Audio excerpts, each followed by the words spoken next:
The storm had swallowed the valley for 3 endless nights. A curtain of snow and wind so thick that even the hunters of the Black River clan could not see the tips of their own spears. The huts, once sturdy against rain and sun, groaned beneath the weight of ice. The river was locked in silence, frozen to its core, and the voices of children were muffled beneath layers of furs that did little to stop the gnawing cold. Winter had always been cruel, but this winter was not of seasons. It was of punishment, and in the heart of the camp, a punishment greater than death struck. The sacred fire went out. The flame had burned without pause for generations. Fathers had sworn their lives to it. Mothers had told stories beside it. Warriors had gone to their deaths believing it would still rise after them. But now, with one gust of the storm's breath, the last sparks hissed, twisted, and died. Smoke coiled upward like a final prayer, then vanished into the storm. The circle of ash left behind was not just the death of warmth, it was the death of memory, of faith, of the thin thread that bound the clan to life. Panic erupted like wolves unleashed. Mothers pressed their children close, whispering comfort they did not believe. Warriors cursed, striking the frozen earth until their fists bled. Elders closed their eyes, whispering names of gods whose ears had long grown deaf. The people were broken, and yet all of them turned as one toward a single figure. Kael, young, strong of limb but shoulders bent beneath the weight of tradition. He was the firekeeper, chosen not for strength alone but for blood, for duty passed from father to son like a chain of iron. And tonight that chain snapped. Kael dropped to his knees in the snow, hands trembling over the ashes that had once glowed with life.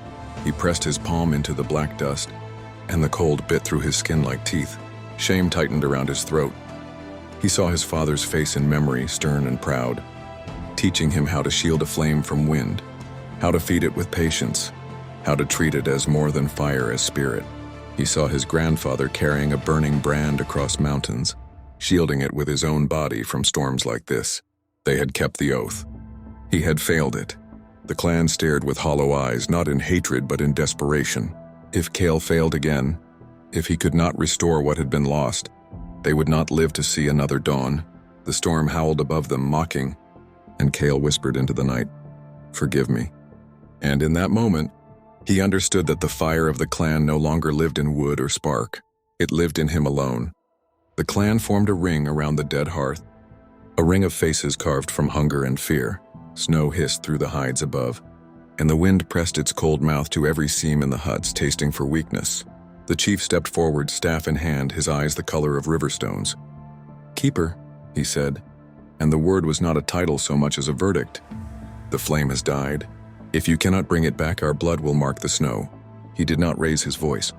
He did not need to.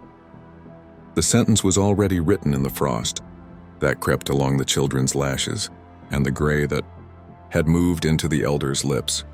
Kael bowed his head, and the ring seemed to tighten, as if the entire clan were a noose around his throat. Memory rose like smoke that had been trapped too long.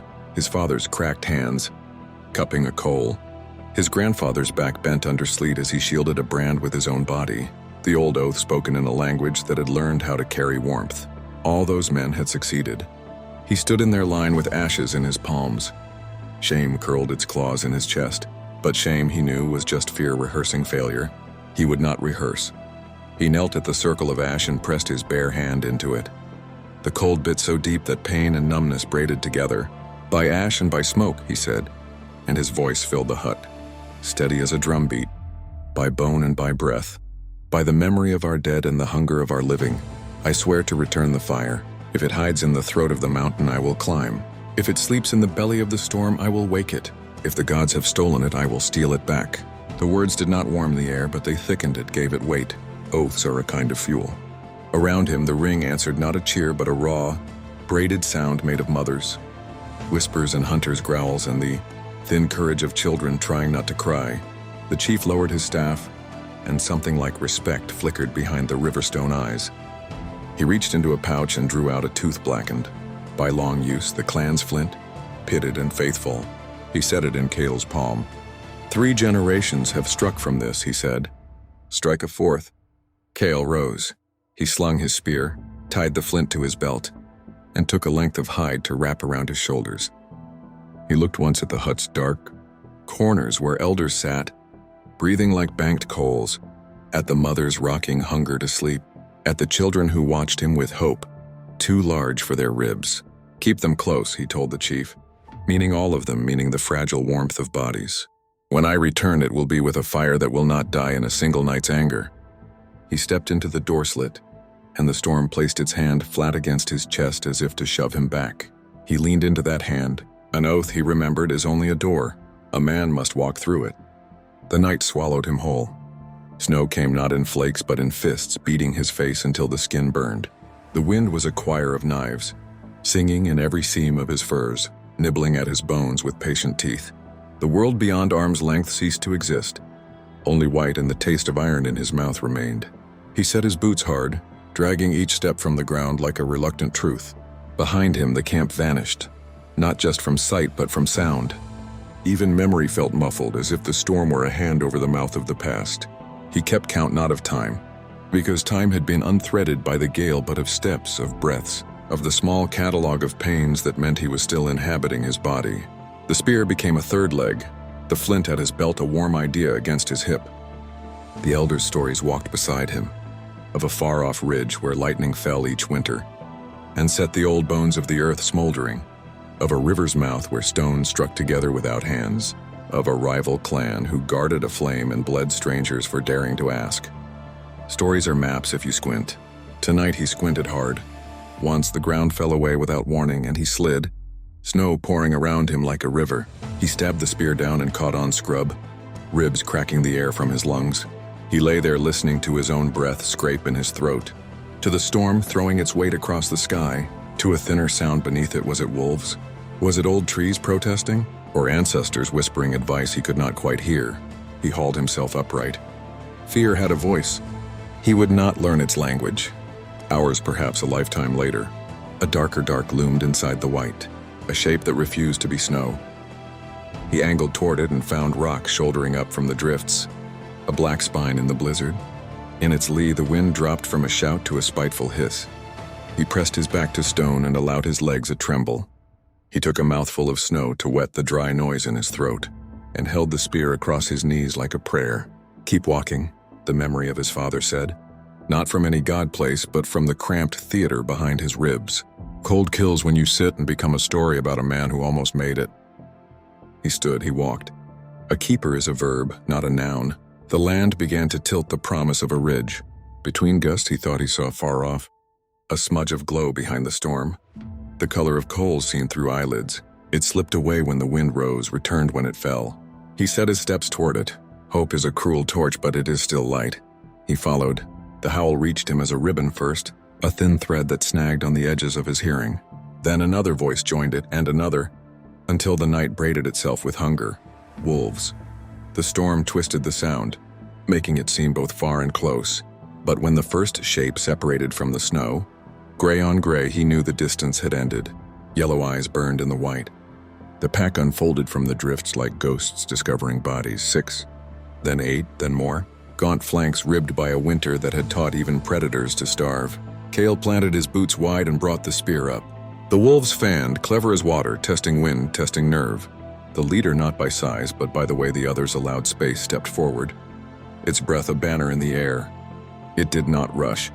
It waited, forcing fear to ripen in his blood.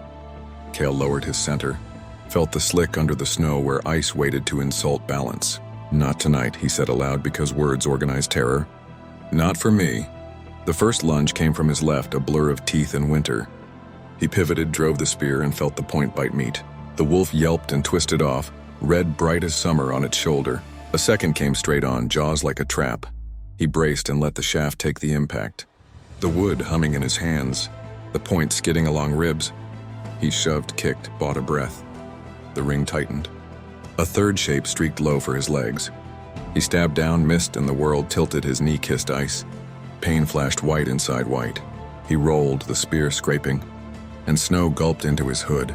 Down his neck, a stab of liquid night.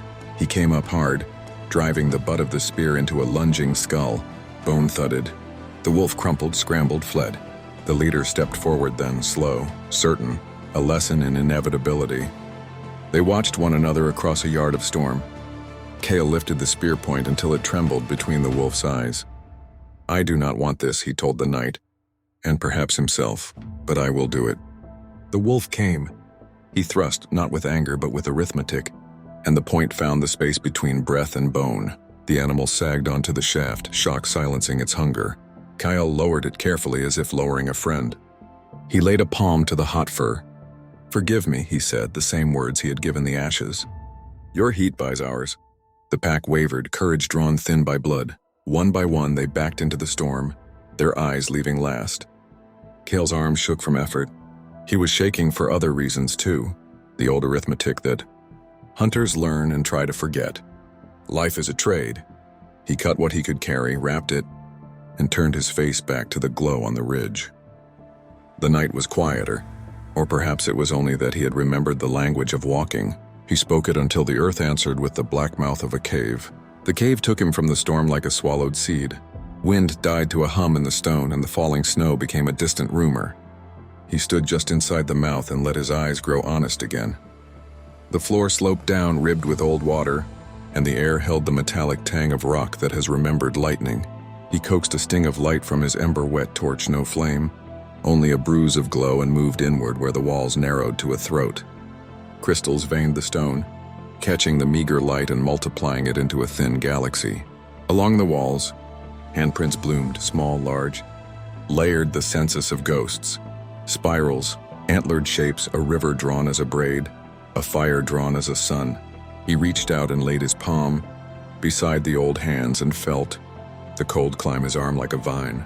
Here, other keepers had come, or others like him who believed warmth could be carried not only in brands, but in stories. The cave did not simply remember. It curated. Farther in, the passage choked, then opened into a chamber whose ceiling hung low enough to demand humility. The light pooled across panels painted with scenes of hunt and hunger, storm and shelter. But as he watched, the scenes unsettled. Hunters became prey. Fires dwindled to black circles. Children lifted empty bowls to a sky that had no answer. The paint seemed wet with sorrow older than language. He realized with a small start that he had entered not a shelter but a warning. Still he walked, because warnings are only useful to the living. And his people stood too close to the other category. At the chamber's far edge, a darker doorway yawned, and from it came a breath of warmth so delicate he first mistook it for memory. He crouched and slid through. The stone scraped his shoulders, then gave him to a pocket of space where the air was less unkind. In the hollow, a scatter of blackened stones cupped a coal no wider than his fingernail, a stubborn ruby of heat trying to be a sun. Beside it crouched a figure wrapped in furs the color of smoke, face shadowed, hands steady over the ember as if over a sleeping child. Kael froze, spear tilted but low. The figure lifted its head. Eyes caught the faint light and did not give it back. Gold the way winter wheat might look in a summer he barely remembered. The voice that came was neither young nor old, but threaded with distances. "You seek fire," it said, not his question. Kael swallowed his name. Names are bargaining chips. "My clan will not live till dawn without it." Silence considered him. "Fire is not given," the figure said. "Fire is earned. Everything that warms has a price." Kael looked at the ember, at the hands guarding it. He had nothing a god would desire, nothing a thief would fear. He had a promise. He opened both hands empty. "Then take what you must," he said. "If the price is my comfort, I have none. If the price is my blood, leave me enough to walk it home." The gold eyes narrowed, not unkindly. "So be it," the stranger murmured, and the cave seemed to lean in to hear the debt named. The figure's voice filled the chamber like smoke, thin, curling, impossible to grasp. Kael stood frozen, the spear trembling in his hand, though he willed it steady. The ember at the stranger's feet pulsed faintly, red veins glowing like the last heartbeat of a dying beast. It seemed too small, too fragile to matter. Yet Kael's instincts told him this ember was older than his clan, older than the river, perhaps older than memory itself. His people's lives depended on it, and the one who guarded it had eyes that gleamed like molten metal, unblinking in the flicker of light. "What is the price?" Kael asked. The question weighed in his throat like a stone. He expected demands for blood, for servitude, for secrets he had not yet spoken. The stranger tilted their head, furs shifting like smoke, face still veiled. "The fire feeds on sacrifice," the voice said. "Not wood, not oil, not fat from beasts. It feeds on what you cannot keep if you wish to remain whole. If you would carry this ember, you must leave behind what ties you to comfort." What ties you to certainty? Kael's brow furrowed. He had already left warmth, food, safety, even hope. What remained to give? The stranger's hand rose skeletal beneath the layers of fur. A long finger pointed to Kael's chest. You must leave a piece of yourself. Kael's pulse hammered. He remembered the oath before the clan, his father's lessons, his mother's eyes when she had first named him keeper. All of it was pieces of himself. But the people were dying even as the storm tore at their huts. He had no choice. Slowly, Kael set down his spear, raised both hands, and stepped closer. Take it then, he whispered. Whatever you need. Only leave me enough to walk home. The stranger's eyes glowed brighter. So be it. A hand pressed against his chest, not hard, not soft, but exact. Cold fire burned into him, as though invisible claws scraped through his ribs and plucked something unseen. Kael gasped, his vision bursting with stars. He fell to one knee, struggling to breathe. The stranger withdrew their hand, and in their palm a faint light quivered like a captured spark. This is yours, the figure said. You will not miss it at first, but in time you will know what it cost. The ember flared, brighter now as if fed by Kael's loss. The stranger scooped it with both hands, cradled it as though it were a child, then lowered it into a small clay bowl. They pushed it toward Kael. Carry it, guard it. But know this, if your steps falter, if your will weakens, it will die, and so will those who wait for you. Kael gathered the bowl, heat seeping through his furs into his trembling arms. It was warmth, yes, but also weight heavier than any stone. He rose unsteadily, clutching it to his chest. The stranger had already begun to fade, their form unraveling into the shadows of the cave. Only the gold of their eyes remained a moment longer, fixed on him. Walk fast, keeper, they whispered. Winter does not bargain. And then they were gone. Kael emerged from the cave with the ember clutched against his chest, its fragile glow casting a trembling halo against the storm. Outside, the blizzard had grown even more furious, as if the storm itself sensed what he carried and meant to snuff it out. Snow struck him like thrown stones, wind clawed at his hood, and ice tore at the seams of his furs. Every step upward along the ridge was a war. The ember's faint heat warmed his skin, but it also made him a beacon, the one point of color in a world of white and black. Predators, spirits, even the storm itself could not help but notice. He thought of the stranger's warning, you will know what it cost. Already Kael felt a hollowness inside him, as if some memory had been erased, some piece of his own story cut out. He could not recall the exact tone of his father's laughter, or the way his sister's hair caught the sun. He remembered their shapes, their presence, but not the details. It frightened him more than the storm. Yet still he walked. Better to forget pieces of himself than to forget his clan forever. The slope steepened. He planted the spear ahead of each step, dragging himself upward with gritted teeth. The ember flared whenever his will flagged, as though urging him forward, reminding him of the lives chained to its survival. Wolves howled again, farther now, but the sound braided with the storm. He ignored them. The greater predator was the wind that sought to tear the bowl from his arms. Twice he nearly lost his footing, tumbling against jagged rock, once falling hard enough to split his lip. Blood sprayed, bright red against snow, and vanished instantly into the white. He kept going. At the ridge's crest he paused, chest heaving, every muscle quivering. Before him the land stretched vast and terrible, rolling white hills, frozen rivers, forests crusted with ice. The ember seemed absurdly small against such emptiness. And yet in Kael's hands it was all that mattered. He whispered into the storm, his words stolen as quickly as they left his lips. You will not take them, not while I walk. And with that vow he began the long descent, each step a prayer to gods who had already turned their backs. At the bottom of the ridge, Kael found his path blocked by the river. Once it had been wide and black, a highway of water teeming with fish. Now it lay bound in ice, thick and cruel, stretching from bank to bank. The storm howled across its surface, dragging needles of snow that stung his eyes. He crouched at the edge, clutching the ember close, and tested the surface with the butt of his spear. It groaned under the pressure, a sound like the moan of a dying beast, but he had no choice. The longer he lingered, the weaker the ember seemed to grow. He stepped onto the ice. It shuddered, cracks spidering outward beneath his boots. He moved slowly, careful not to slip, each breath sharp as glass in his throat. Halfway across, the river roared. A fissure split wide, water gushing upward, black and hungry. Kael staggered, nearly spilling the bowl. The heat of the ember hissed against the freezing spray. For a heartbeat, he imagined it drowning, extinguished. and the faces of his clan flashing in that darkness. Rage burst through his fear. He leapt forward, boots slamming onto solid ice just beyond the crack. The bowl trembled, the ember flaring wildly as if aware of its peril.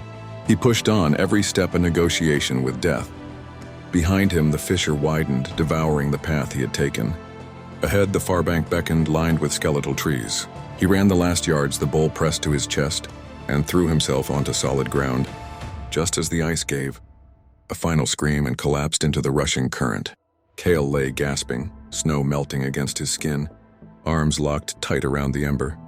It pulsed warmly, reassuring him that it still lived. He rose unsteadily, whispering through cracked lips, "I will not let you die. Not here, not now." The storm answered with silence, and he pressed on. Beyond the river lay a forest, its trees twisted by the weight of ice. Kael trudged through the drifts, every breath fogging in the frozen air, until the flicker of firelight touched his eyes. Relief surged another flame, but as he drew closer, his heart hardened. It was not wildfire, it was guarded. Figures moved in the glow, men wrapped in furs, spears glinting. A rival clan, the Stone Fang. They were known in stories as hunters who stole from others, who bled trespassers and left their bones for wolves. Their fire burned high in a pit, defiant against the storm. For a moment, Kael hesitated, clutching the fragile ember. He had what he needed, but what he carried was fragile, a single breath. If it died, his clan died. That fire could save them all. He stepped into the light, spear raised. The Stonefang hunters saw him instantly, their cries sharp, weapons lifting. Kael stood his ground, bowl pressed to his chest. "I do not come for blood," he shouted over the storm. "I come for fire." The rival chief, a scarred giant with bone beads woven in his beard, laughed bitterly. "Then you come for death. Fire is life. Life is not given away." Spears closed in.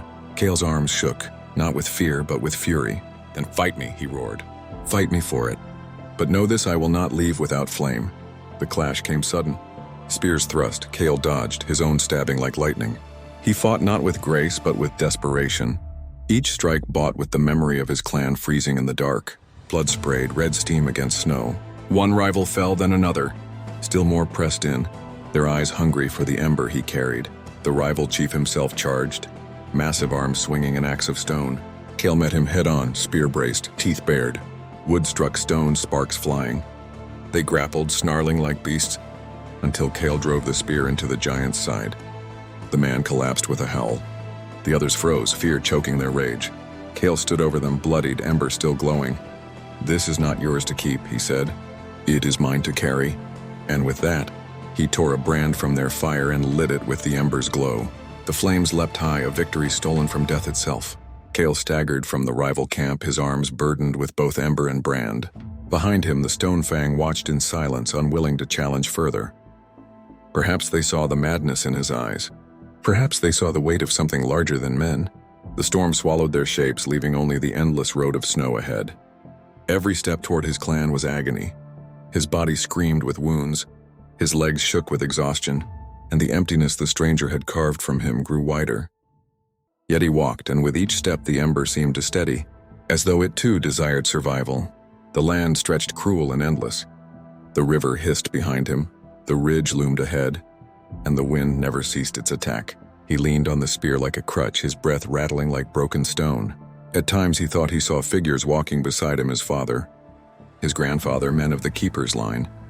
They said nothing, but their presence braced him, like unseen hands at his shoulders. Once he stumbled to his knees, the brand guttering low. He cupped the ember close and whispered through cracked lips, "Stay with me. Just a little longer." It pulsed faintly in reply. Dawn bled weakly over the horizon, a gray smear against the storm. He had been walking all night, and still the camp lay far. His vision blurred, feet dragging, but he pressed on. He thought of the children's hollow faces, the mother's trembling hands, the chief's staff striking frost. He thought of his oath. That thought became a drum in his skull, pounding with each step. I swore, I swore, I swore. And so he moved forward, not as man alone, but as oath made flesh. The ember's glow reflected in his eyes, and the storm for once seemed to falter, as though even it could not deny the fire's return. The ridge took him back like an old enemy who had learned new tricks. Snow peeled sideways in sheets, The wind pressed him flat as a hand presses a page. Kael bent his body around the ember and the brand, making of himself a poor shelter, a moving wall. He could feel where the stranger's fingers had reached, into him an emptiness the shape of a memory. A hollow bell that sometimes rang with a sound he could not place. He did not look into it. He looked only at the next step. The slope gave way to a white plain where the storm forgot to be clever and decided to be enormous. Nothing broke the horizon. The world had the sameness of a blank thought. He set a cadence, 5 breaths, a step, 5 more, another. Spear ferrule biting ice, heel dragging free. The ember's bowl burned against his chest. The brand hissed when gusts ate at its edges. He cupped it, fed it breath, whispered the way a father whispers to an infant new to winter. "Stay," he said to flame and to life. "Stay." Shadows came and went inside the white. Once he walked beside a line of men who were himself at different ages, boy with a coal, youth with a torch, a gray version with hands scarred by a lifetime of ash. They fell away when the wind swung. Once the snow lifted like a curtain and he saw a village not his own, ringed around a fire so tall it licked the sky. Laughter carried across a distance that had nothing to do with feet. He took a step to it and the world slammed shut again and the plain was plain. He fell. He did not remember falling. He only remembered ground hitting his shoulder, the brand stuttering against snow, the ember tilting toward the rim of the bowl. He snatched it back, a panicked father catching a child at a well. The heat bit his palms and woke him more efficiently than fear. He rolled to his knees, breathing like a bellows dragged through gravel. His tongue was wood. His lips bled where the wind had chewed them raw. He laughed once because the sound reminded him he could still choose it. A shape resolved ahead, dark, low, long as a sleeping beast. For a heartbeat, he thought it was a mammoth fallen under ice. Then he knew it for what it was. The tree line, burdened with rime, leaning together as if conspiring against the sky. Shelter. He pushed for it, each step an argument with a judge that did not speak. The first trees received him with the indifferent mercy of things that do not move. The wind thinned. Snow fell gently instead of with malice. He crouched at the roots of a pine and fed the brand a curl of resin, scraped with his knife. Flame brightened, grateful as a beggar given bread. By midday, if the pale light could be called a day at all, the land began to arrange itself into familiar clauses. The tilt of the hill where children slid when the river first froze, the snag-backed willow that had split a hunter's sled last thaw, the shallow, wind-carved bowl where meat was dried when the world remembered summer. Kael's steps shortened into something like hope. The low hum of 100 breaths bleeding into cold found his ears. He crested a drift and the camp lay there. Huts hunched. Smoke less, people clustered like stones around an absence. They saw him almost at once. A ripple moved through the field of faces. Disbelief, then hunger, then something too fragile to name. The chief came forward with his staff held crosswise, a bar of law as old as the clan. Others followed, limping on numb feet, holding children like empty bowls. Kael walked into them as a man walks into judgment, brand high, ember cupped against his ribs. The gate of bone and antler that marked the camp. Mouth 2 mammoth tusks arched like frozen. Lightning received him with a creak. "Keeper," the chief said, voice ground on stone, "what do you carry?" Kael lowered the brand so its flame lacquered the chief's eyes. "Fire," he said simply, and the word fell among them like meat into a starving circle. Hands reached, then stopped, remembering that flame burns too. "Not yet," Kael said. "It lives, but it must be given a house." He crossed to the dead hearth. The circle of ash looked smaller than memory, as if cold could shrink history. He knelt, the emptiness in his chest yawning, and set the clay bowl down in the very center. The ember pulsed once, twice, an animal sniffing a new den. The elders clustered close, their lips shaping the old words before sound agreed to carry them. The chief stood behind Kael like a half-seen mountain. "A price?" he asked quietly, because old men know the grammar of miracles. Kael nodded, not looking up, always. He loosened the pouch at his belt. Inside, wrapped in oiled hide to keep breath from stealing it, lay shavings of resin, curls of wolf fat, threads of bark dried under his shirt for warmth. He laid them around the ember like offerings to a small god. They smoked, perfumed the air with memory, but did not catch. "What does it want?" the chief pressed. Kael closed his eyes. The hollow inside answered before he could. "It wants what you cannot spare." He remembered the stranger's touch and understood that some fires are paid for only with the coin of self. He took his knife, clean as a winter star, and placed its edge to his palm. Blood welled, hot as argument, and fell in fat red pearls onto the ash. The ember brightened, drinking like an infant. The circle lifted a breath as if the camp itself inhaled. At first the flame was a fragile grammar, verbs of flicker and nouns of smoke. Then it remembered its language. It took resin and made music of it. It took fat and turned it to a song the cold could not sing over. The dead hearth became a furnace, tongue by tongue. The nearest faces went from stone to skin. Children edged forward like deer to a creek. Mothers hooked them back and then, forgetting to be careful, pushed them closer again. The chief stood very still, as if any movement might jar the moment and spill it. Kael fed the fire with a miser's love, adding fuel in phrases rather than paragraphs. He had lit 100 cooking flames in his life, but never this one. The one whose health read like a prophecy. When it stabilized, when the blue at its core slept like a cat with one eye, open he rose and took up a brand. "Carry this," he told a hunter whose hands shook, "and say to it that it is home." The man nodded as if accepting a child. He lit the brand and staggered toward a hut. Another brand. For another family. Another. The circle began to glow with spokes of fire. Turning outward, smoke climbed in thin pillars into the storm, and the sky, embarrassed, lowered the wind by a fraction. Every ignition was a small miracle rehearsing the large one. Kael moved through the camp with the authority of a fever breaking, pressing flame into waiting hands, answering nothing with anything but light. A child clapped and then hid behind her mother's furs, ashamed of her own joy. Kael winked at her with a face he did not know how to be gentle with anymore. At the great pot empty, ice-blind at its rim, water hissed at the suggestion of warmth, then wept, then softened. The smell of thaw made old men cry without permission. When every hut had a tongue of flame speaking its new home's name, when even the dogs remembered that lying down can be a choice rather than a collapse, Kael returned to the central fire and stood with his hands extended to it like a penitent. The chief approached, set the butt of his staff into thawed earth, and bowed his head not to Kael, not to the flames exactly, but to what had been held through a night he had thought would never end. "Keeper," he said hoarsely, "tell us the cost, that we may not ask it lightly again." Kael opened his mouth. Words came, but they did not know where to stand. There was a stranger, he managed, and the memory arranged itself as outlines without texture. A cave like a lung, eyes like hammered gold, a hand that reached and rearranged him. "I paid," he said simply. "Blood and..." He searched the air and found only heat. The chief searched his face. "And you?"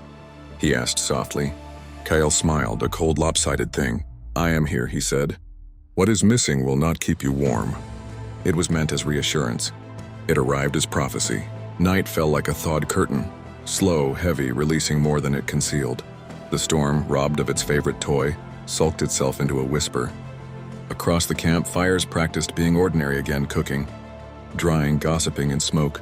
Laughter returned haltingly, like a man learning to walk after a long wound.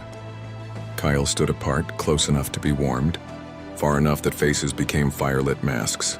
He listened, not to words, to the tiny sounds that mean life. The tick of sap, the sigh of blankets, a child snore like a mouse in a grain sack. These had been his reasons for walking. They would have to be his memory as well. The chief came without ceremony, as a river comes around a bend. He handed Kael a cup. Steam flowered from it, smelling of bark and honey. "Drink," he said. Kael raised it and found his hands reluctant, as if some part of him feared the heat would ask for more. He drank anyway. Warmth folded into him and found the hollow place. It did not fill it. Nothing simple would. "They will tell this for 100 winters," the chief said, watching the fire. "They will argue over your steps and your weather. They will make the wolves larger and the river blacker and the ridge higher. They will get many things wrong. We will correct the parts that matter." "What matters?" Kael asked, genuinely curious, because certain definitions had gone soft under his ribs. The chief's eyes reflected two flames like twin coins. "That you kept walking when stopping was a kind of sweet," he said. "That you paid the price and did not spend it twice. That you carried the fire home and did not pretend it had carried you." He turned his head then, and the look he gave Kael was not a leader's look, but a man's. "And that you remember enough to teach the next. Keep her how to be poor in the right way." Kael's mouth twitched. "There is the trouble," he said, and touched his chest where his name used to hang. "I do not remember enough of certain things. Faces blur where they should sharpen. Songs that once knew me have stopped speaking my syllables. He smiled so the chief would not be alone with the truth. But I remember the direction of warmth. The chief's hand, old as law, gripped his forearm. Sometimes that is all the map a man gets. The camp moved towards sleep. Flames settled into their own breathing. Kael walked the circle once more, a habit born of responsibility rather than suspicion, and found himself at the hut, where his mother had used to set aside a bowl for him when hunts ran long. He stood at the door lintel, listening to the flame count its small blessings. No voice sang, no bowl waited. The hollow did not hurt. That frightened him more than pain. He turned away and saw in the space between huts a child staring, eyes wide, blanket trailing. "Keeper," she whispered, as if borrowing a secret from the dark. "Will the fire stay?" He knelt so the brand of his shadow would not frighten her. "It will," he said, "because you will feed it when I forget how." She nodded with the solemnity of small priests. It was enough to make a shape of tomorrow. Dawn returned with the efficiency of forgiven debt. Frost jeweled the tusk gate. Smoke braided itself into a sky that had decided, temporarily, to be kind. The central fire had learned the new camp's breathing. It rose when children laughed, settled when elders spoke, flared when meat hissed. Kael stood before it and tested the way his hands remembered their work. They did. His hands were good historians even if his head had let a library burn. The clan gathered not as a ritual exactly, but as iron gathers under a magnet. The chief lifted his staff and quiet arranged itself. "We will keep this day," he said, "and teach it to those who are not yet cold." He turned to Kael. "Keeper," he added, and his voice held a weight that made the word feel newly forged. "Speak." Kael almost said his own name out of habit, the way a stone remembers the foot that wore it smooth. The word did not come. In its place was a clean space, an altar with no idol. He smiled at the discovery, at the final honesty of the cost. "I am the man who walked," he said. "I am the man who paid. I am the man who carried a small son through a large night. If you must call me by my work." He told the story as best as a man can who has given away some of the better words. He spoke of the storm that made all directions the same, of wolves with hunger like a rule, of a river that cracked open to argue about life, of a cave that curated memory and a stranger with eyes like hammered dusk. He did not mention names because names had become utensils he no longer owned. He spoke instead of warmth and choice and the mathematics of breath. When he finished, the fire had leaned toward him as if listening. He took that as a sign that he had not lied. The chief gestured, and a boy no taller than a spear-haft's middle came forward clutching a small bundle. "Your apprentice," the chief said. The boy stared at Kael, with terror and awe braided so tightly they could not be teased apart. Kael took the bundle and found inside the clan's flint-pitted. Faithful, older than some stories and more honest than most. He looked at the boy. "Your hands will learn to be poor," he told him. "Your mind will learn to be stubborn. Your heart will learn to spend itself once and once only." The boy swallowed like a man taking a first step into cold water and nodded. Later, when the camp shook off ceremony and turned to bread and mending, and arguments about small necessary things, Kael walked to the edge where snow gives back to reeds. The river muttered under its ice. He set the flint on his palm and felt its weight like a memory he had not lost. Beyond the bend, a small wind walked in from the west, carrying the smell of pine pitch and a rumor of distance.